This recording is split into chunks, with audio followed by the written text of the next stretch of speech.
Les distributeurs pneumatiques ont pour fonction de distribuer l'air comprimé jusqu'aux actionneurs. Ici un vérin.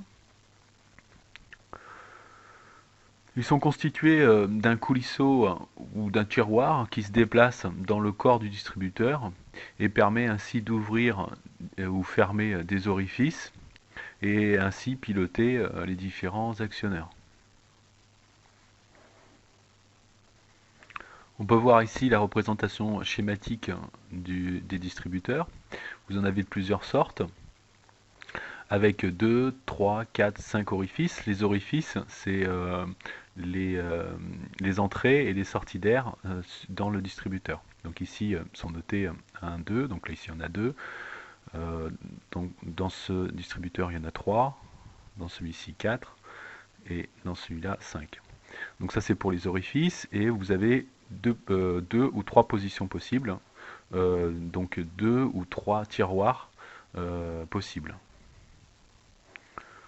Pour compléter le schéma, on va y adjoindre des commandes. Ici, vous avez plusieurs types de symbolisation de commandes représentées. Donc la commande peut être pneumatique, donc avec ces symboles-là. Pneumatique et le rappel par un ressort. Donc ici le ressort, là le symbole du pneumatique. Commande électro-pneumatique, donc un combiné des deux.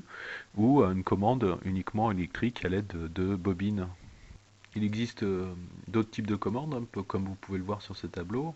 Vous avez des commandes manuelles, commandes avec bouton, commandes à levier, commandes mécaniques avec ressort, commandes mécaniques avec galet articulé, avec galet, etc. Il existe deux types de distributeurs. Vous avez le distributeur monostable et le distributeur bistable.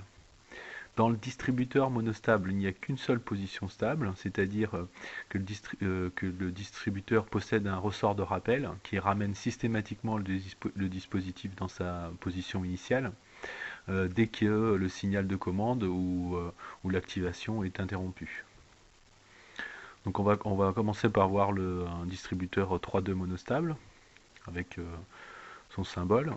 Vous avez donc 3 orifices, 1, 2, 3, et 2 positions, donc 2 carrés.